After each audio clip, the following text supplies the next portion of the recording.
Alhamdulillah. Mudah-mudahan hujan rahmat.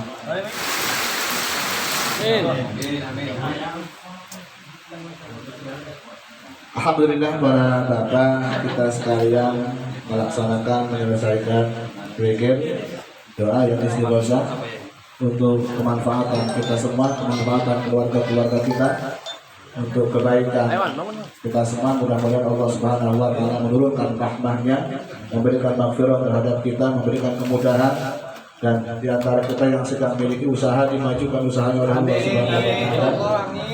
Yang semua kita ditingkatkan derajatnya oleh Allah Subhanahu wa taala, dimudahkan rezekinya oleh Allah Subhanahu wa taala. Insyaallah istighosah ke depan setahun lagi. Ya, tahun depan istighosah awal Januari, kalau tidak ada yang tempat yang berbeda yang baru. Untuk biasa awal minggu pertama di kediaman ataupun di kubur saya di Serang. Mudah-mudahan kita semua diberikan kesehatan oleh Allah Subhanahu wa taala dengan tujuan nawai beribadah, membersihkan hati, karena kata Rasul sallallahu alaihi wasallam, inna likulli syai'in silqah, segala sesuatu itu ada penjernihnya dan berpotensi kotor, makanya disiapkan penjernih. Wasilqatu qalbi la ilaha illallah, dan yang membersihkan hati dari segala bentuk perkara-perkara yang mengotori. Apa yang mengotori hati? Sifat-sifat al-madhumah, sifat-sifat yang buruk. Bahkan Rasulullah sallallahu alaihi wasallam menyebut innal ma'asiya kullaha tarji'u min salasi. Segala bentuk dosa, semua perkara dosa itu sumber awalnya 3 perkara. Jadi sumber perbuatan dosa itu motif utamanya ataupun sebab utamanya adalah karena 3 hal. Dan 3 hal ini merupakan disebut penyakit, ya, disebut pengotor jiwa, ya, atau yang disebut dengan sing ngregeti hati, sing perlu dibersihi. Salah satu sarana fasilitas yang kata Rasulullah sebagai pembersih hati itu wasilqatul qalbi, yang membersihkan diantaranya adalah intensitas kita berzikir, intensitas kita menyebut asma Allah, intensitas kita dalam kaitan memperbaiki hati. Apa sifat-sifat sumber-sumber maksiat tersebut? Yang pertama adalah takabur. Dan takabur itu, sombong itu dosa pertama. Sebelumnya belum ada dosa. Jadi termasuk rekor. Sebelumnya Allah tidak pernah dimaksiati. Tidak ada maksiat sama sekali sebelum dilahirkannya kesombongan. Dan pelakunya adalah, aktor utamanya adalah iblis. Di saat iblis tidak mau bersujud di hadapan Adam alaihi salam, dan itu jelas di Al-Quran, fatakabbaru, ya, wa kana minal kafirin. Iblis tidak mau melaksanakan perintah Allah untuk bersujud terhadap Adam. Di antara sababnya adalah kesombongan, merasa lebih senior, merasa lebih pintar, merasa lebih banyak ibadah. Ya. Kok disuruh iblis pada makhluk yang baru tercipta? Soal istilahnya dosen suruh hormat pada mahasiswa yang baru lulus. Iblis itu sebelum diciptakan Adam alaihi salam, dia ini rajin ibadah, dan dia sangat alim, Makanya manusia sepintar-pintarnya manusia lawan iblis kalah. Sehebat-hebatnya ibadah manusia mau mengalahkan ibadahnya iblis sebelum kufur nggak bisa.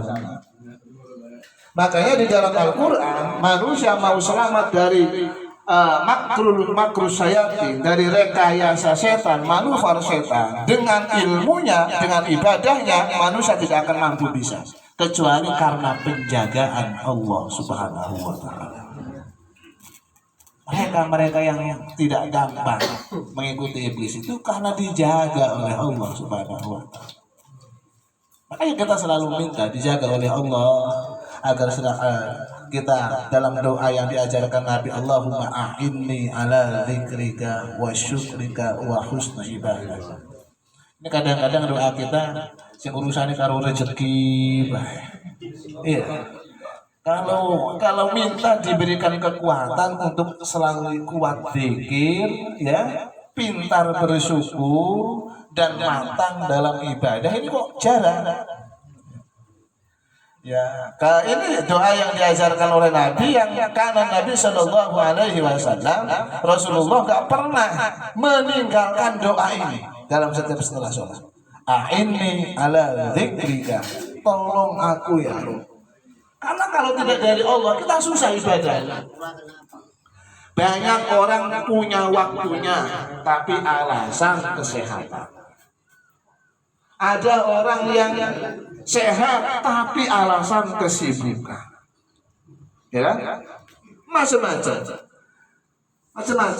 Makanya kalau orang yang ditolong oleh Allah mau sakit, mau sibuk, mau repot, mau segala macam, mau sedang bermasalah, tetap mereka adalah orang yang istiqomah dan kuat dalam beribadah.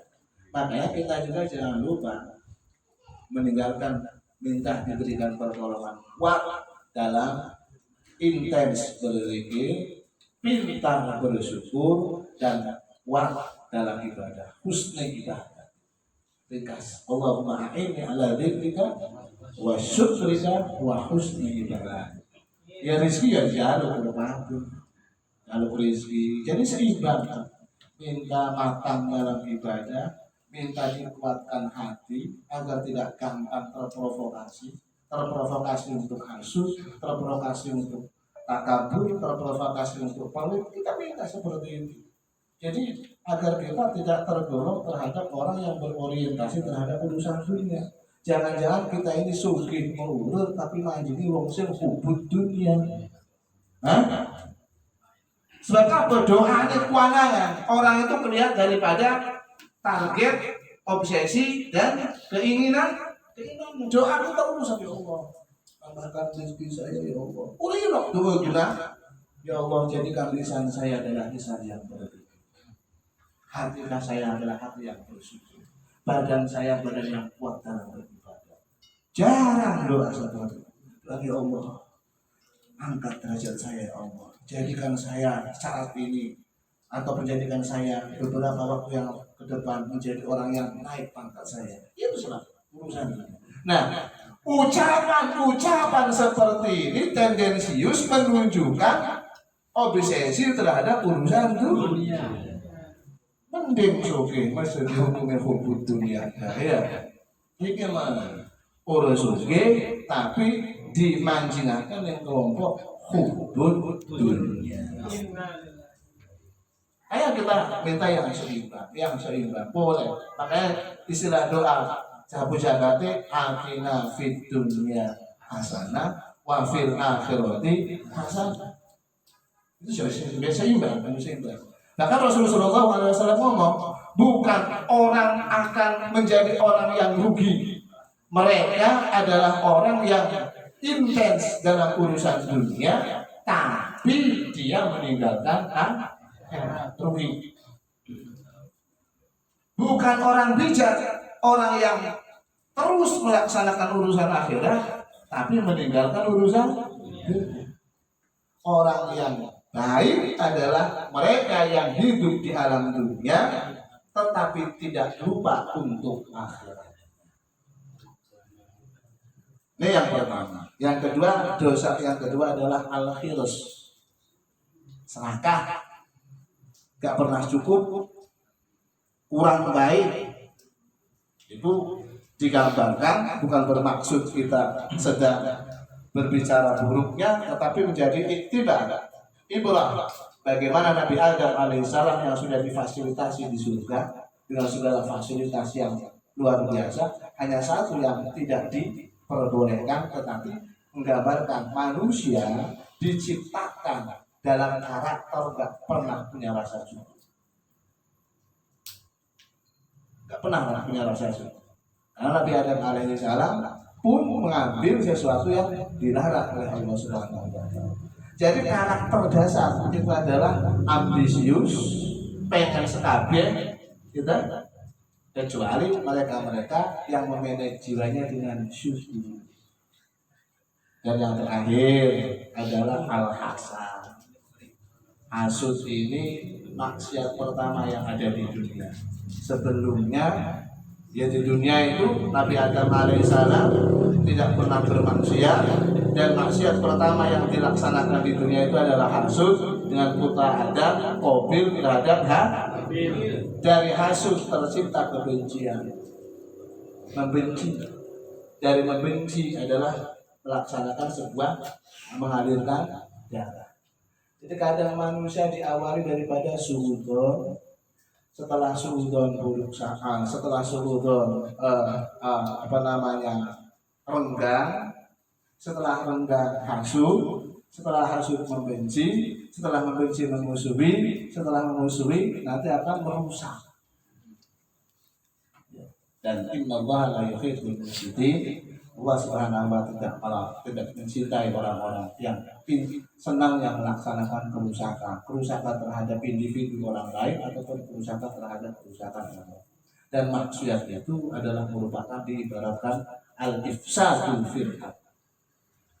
Maka para bapak yang dimuliakan oleh Allah Subhanahu wa Ta'ala, lisan kita yang berzikir ini mudah-mudahan lama-lama pelan-pelan menjadikan hati kita hati yang lincah, yang tipis, hati yang istilahnya gampang tersentuh sehingga tidak mudah melakukan sebuah keburukan, karena senantiasa ditembuskan jiwanya mengingat Allah Subhanahu wa Ta'ala.